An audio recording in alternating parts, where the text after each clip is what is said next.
Mucha gente tiene miedo de ir al hospital por no hablar el inglés o por no economía, no tienen dinero.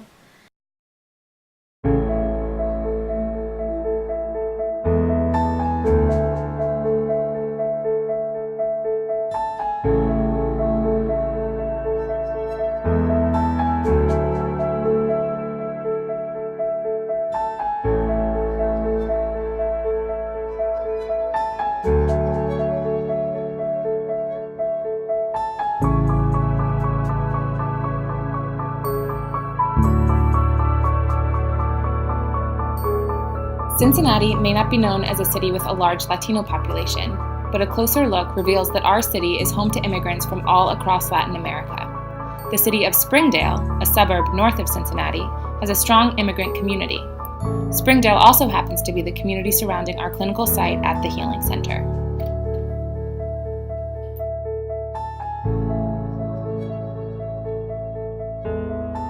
So my name is Irma Carlton, and I am the assessment coordinator here at the Healing Center. What we do is we provide food and clothing and resources for people who are in need of help. So I started out as a volunteer, and I volunteered in the assessment department. And basically, assessments is we are the ones that do the interview with the guests. So we find out what brought them to the Healing Center, what's going on in their life, and what situations are they dealing with that we could possibly help with. And then we give them resources to different agencies within the city.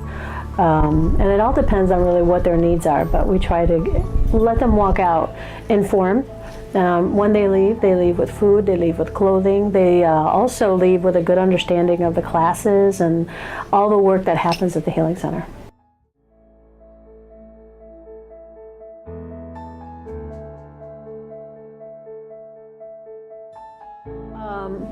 The majority of our guests that come to the Healing Center that are Hispanic, about 20% of the overall population that we serve is Hispanic, and they come from various countries.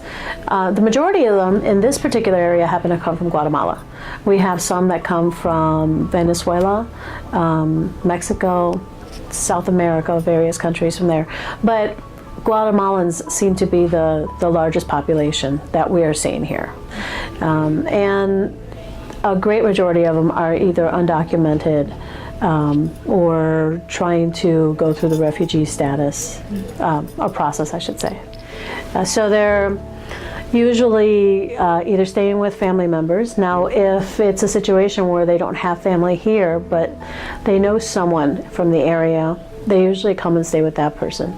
So we find that there's a lot of families living in maybe one apartment. And it tends to be a bridge for them. So in other words, they come and they live with the family or the other people for a time being until they get established in being able to find work and become more self-sufficient. And once they're self-sufficient to the point where they think, okay, I can pay for an apartment and my rent, utilities all by myself, then they go and get an apartment.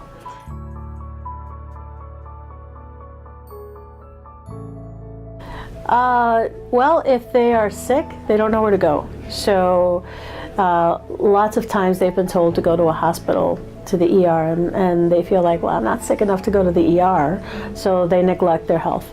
So that's a concern. So they don't know where the clinics are or where, they can go someplace where there isn't going to be very large fees.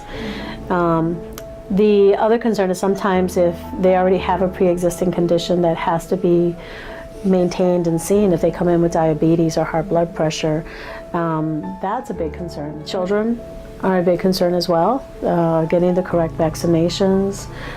Where do I take my child if I notice that they have issues with their dental, and so those are a lot of questions that we get a lot. Where do I go? How do I find these services? Where is the best place to take my child? And how much is it going to cost? Cost is always an issue. Mm-hmm. The discussion with Irma opened our eyes to the many barriers to healthcare that exist for the Latino immigrant population, most notably limited access to healthcare services and insufficient knowledge of the resources available in their community. Based on this information, we chose to focus our efforts on the Latino immigrant population, working around the nursing diagnosis of knowledge deficit of basic healthcare information. We began by spending time with our population of interest, asking them questions about their experiences, both positive and negative, and engaging them in discussions about what changes or information would most benefit their needs.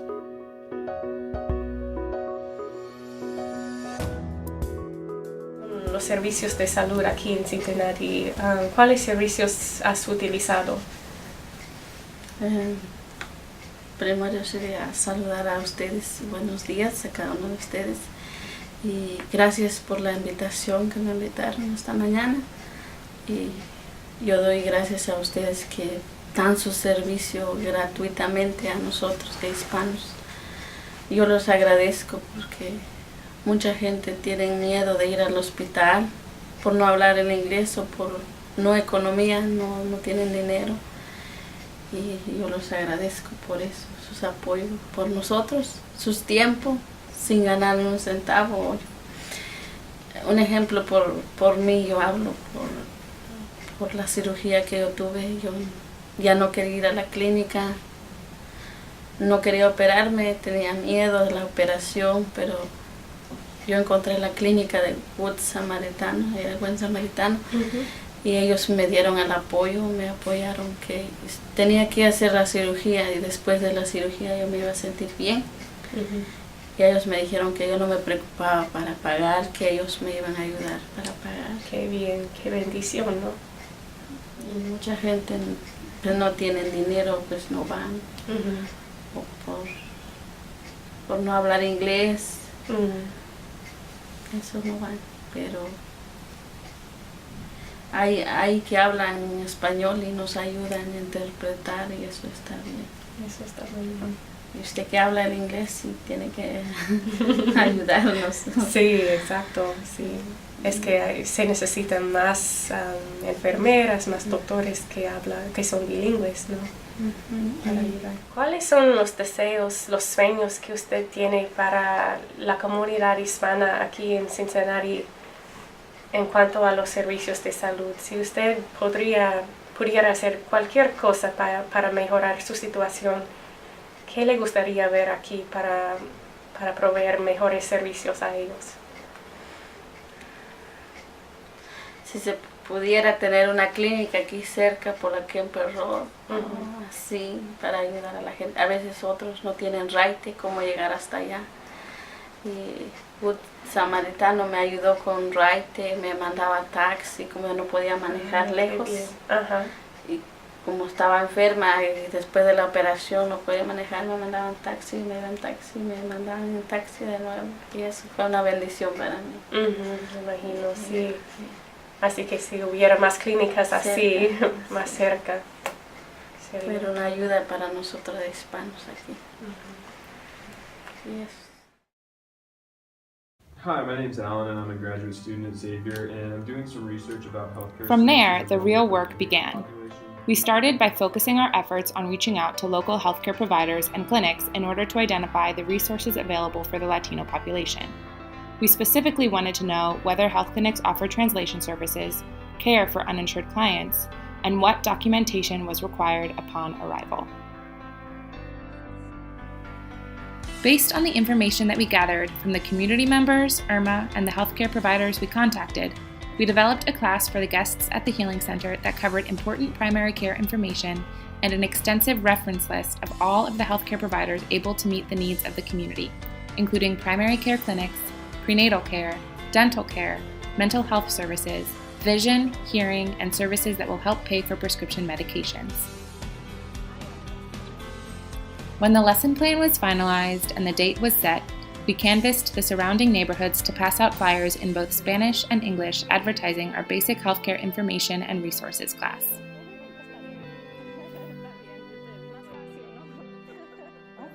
Así que esta clase es para orientar un poco, a todos, pero mayormente a la comunidad latina inmigrante, para que conozcan un poco más el sistema acá, los recursos que hay y también unas pautas para recibir el cuidado preventivo.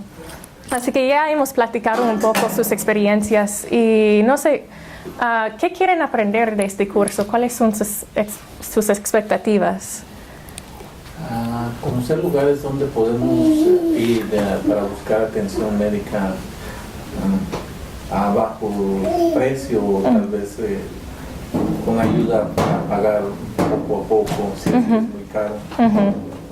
Muy bien. Con la disponibilidad de personas bilingües, que sería mejor, que una palabra mal dicha significa bastante en la medicina, ¿no? Claro, sí. Pueden llevar otra idea de lo que realmente nos estamos sufriendo. Bueno, eso sería a grandes rasgos algo muy importante para mí. Qué bien. Eso también es lo que queremos hacer con este curso. También como usted, ¿cómo se llama usted? Evina. Como Evina mencionó, la prueba PAP es importante también para todas nosotras las adultas, las mujeres adultas. Eso es un virus transmitido sexualmente. Ajá. Y hay que chequear para eso también, porque también puede ser un riesgo para el cáncer. Bueno, adultos mayores que no son ustedes, pero algún día. También se recomienda un chequeo una vez al año. Y también, lamentablemente, la colonoscopia cada 10 años, que es importante para detectar el cáncer del colon. Todos nosotros lo tenemos que hacer cuando llegamos a esa edad. Pero es solamente cada 10 años, así que no es tan malo. La salud mental. ¿Qué tanto saben de la salud mental? ¿O qué tanta experiencia tienen? No mucho. Y yo creo que eso es normal para todos, no solo los inmigrantes, pero todos en este país, de hecho. Y problemas de la salud mental son muy comunes, pero lo que pasa es que muchas veces se ignoran porque la gente no se da cuenta que tenga un problema tal vez. Y ahí hay muchas clínicas donde hay gente de habla hispana o donde hay traductores, también donde hay servicios a bajo precio y donde también no se requiere seguro médico si no lo hay. Así que ¿Hay una dirección? Exacto, sí, tenemos toda la información, el nombre, la dirección, el número telefónico y una descripción de los servicios que ofrecen.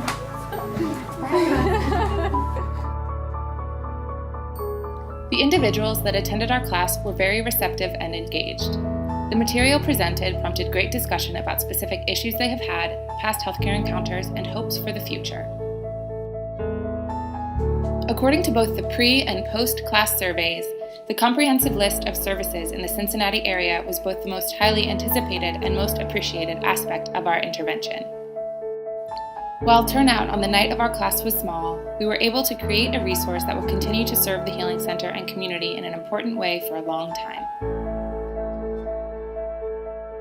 Ultimately, this project may have only been a small step toward improving healthcare access among immigrants.